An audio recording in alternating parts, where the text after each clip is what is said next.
ସମାଲୋଚନା ତୁମକୁ ବୁଦ୍ଧିମାନ କିମ୍ବା ଭଲ କରେ ନାହିଁ। ତୁମେ ଯାହା ବିଷୟରେ ବି ସମାଲୋଚନା କର। ଆସନ୍ତୁ ଏକ ସରଳ ଉଦାହରଣ ସହିତ ବୁଝିବା। ଜଣେ ସାଧୁ ଥିଲେ ଯିଏ ଏକ ଛୋଟ ସହରରେ ରହୁଥିଲେ।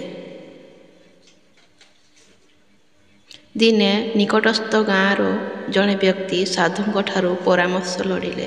ସେହି ବ୍ୟକ୍ତି କହିଲା, ମୋର ବନ୍ଧୁ ଏବଂ ପରିବାର ସର୍ବଦା ମୋତେ ଅପମାନ କରନ୍ତି, ସମାଲୋଚନା କରନ୍ତି। ମୁଁ ଚାପଗ୍ରସ୍ତ ଅଟେ।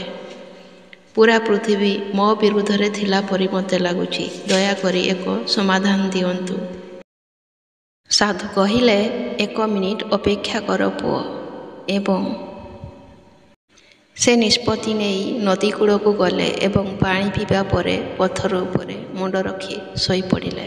କିଛି ଲୋକ ସାଧୁଙ୍କୁ ଲକ୍ଷ୍ୟ କଲେ। ସେମାନେ ଜଣେ ମହିଳାକୁ କହିଲେ, ସେ ଜଣେ ସାଧୁ ହୋଇଗଲେ ତଥାପି ସେ ପଥରକୁ ତକିଆ ଭଳି ବ୍ୟବହାର କରୁଛନ୍ତି। ସେ ଏହାକୁ ଛାଡ଼ି ପାରିବେ ନାହିଁ। ଯଦିଓ ଏହା ପଥର ଅଟେ, କିନ୍ତୁ ତଥାପି ସେ ଏହାକୁ ଛାଡ଼ିବେ ନାହିଁ। ସାଧୁ ତାଙ୍କ କଥା ଶୁଣିଲେ। ସେ ସଙ୍ଗେ ସଙ୍ଗେ ପଥର ଫିଙ୍ଗିଦେଲେ। ଏହା ଦେଖି ଅନ୍ୟ ଜଣେ ମହିଳା କହିଛନ୍ତି ଯେ ସେ ଜଣେ ସାଧୁ ହୋଇଗଲେ ତଥାପି ସେ ରାଗିଗଲେ ଏବଂ କ୍ରୋଧରେ ସେ ଏହି ପଥର ତକିଆକୁ ଫିଙ୍ଗିଦେଲେ। ତାଙ୍କର କ୍ରୋଧ ଏପର୍ଯ୍ୟନ୍ତ ଦୂର ହୋଇନାହିଁ। ଏହି କଥା ସାଧୁ ଶୁଣିବା ପରେ ଭାବିବା ଆରମ୍ଭ କଲା, ମୁଁ ବର୍ତ୍ତମାନ କ'ଣ କରିବି? ସାଧୁଙ୍କ ମୁହଁ ଦେଖି ଅନ୍ୟ ଜଣେ ମହିଳା କହିଛନ୍ତି, ବାବା, ଏହା ହେଉଛି ନଦୀକୂଳ। ଆମ ପରି ମହିଳାମାନେ ଏଠାକୁ ଆସିବେ। ଯଦି ଏହିପରି ଆମେ ସେମାନଙ୍କର ସମସ୍ତ କଥାବାର୍ତ୍ତା ଶୁଣିବା, ଏହା ଆମକୁ ପ୍ରଭାବିତ କରେ। ବାରମ୍ବାର ବଞ୍ଚିବାର ପଥ ବଦଳାଇବାକୁ ପଡ଼େ। ଅନ୍ୟ ଜଣେ ମହିଳା କହିଛନ୍ତି, ବାବା, ମୋତେ କ୍ଷମା କରନ୍ତୁ, କିନ୍ତୁ ମୁଁ ଅନୁଭବ କରୁଛି ଆପଣ ସବୁକିଛି ଛାଡ଼ି ଦେଇଛନ୍ତି, କିନ୍ତୁ ଏପର୍ଯ୍ୟନ୍ତ ଆପଣଙ୍କ ମନ ବଦଳି ନାହିଁ। ସାଧୁ କେବଳ ଶାନ୍ତ ଭାବରେ ହସିଲେ ଏବଂ ସେହି ବ୍ୟକ୍ତିଙ୍କ ନିକଟକୁ ଚାଲିଗଲେ। ସେହି ବ୍ୟକ୍ତି ମଧ୍ୟ ସାଧୁ ଯାହା କରୁଥିଲେ ତାହା ଦେଖୁଥିଲେ। ସାଧୁ କହିଲେ, ମୁଁ ଆଶା କରୁଛି ତୁମେ ଏହି ଘଟଣାରୁ କିଛି ବୁଝିପାରିଥିବ।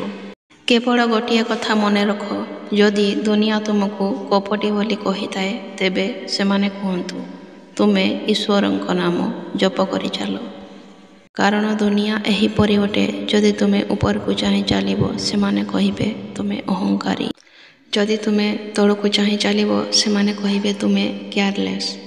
ଚାଲିବା ସମୟରେ ଆଗକୁ ଦେଖ ନାହିଁ। ଯଦି ତୁମେ ଆଖି ବନ୍ଦ କର, ସେମାନେ କହିବେ ଯେ ସେ ଧ୍ୟାନ କରିବାକୁ ଛଳନା କରୁଛନ୍ତି। ଯଦି ତୁମେ ଚାରିପାଖକୁ ଦେଖିବ, ଭଗବାନଙ୍କୁ ପ୍ରସନ୍ନ କରିବା ସହଜ, କିନ୍ତୁ ଦୁନିଆକୁ ପ୍ରସନ୍ନ କରିବା ଅସମ୍ଭବ ଅଟେ। ଯଦି ଲୋକେ କ'ଣ କହିବେ, ତୁମେ ଧ୍ୟାନ ଦିଅ, ତେବେ ତୁମେ ନିଜ ଉପରେ ଧ୍ୟାନ ଦେଇ ପାରିବ ନାହିଁ। ସେଗୁଡ଼ିକୁ ଏଡ଼ାଇ ଆଗକୁ ବଢ଼। Thanks for watching this video. ଜୟ ଜଗନ୍ନାଥ।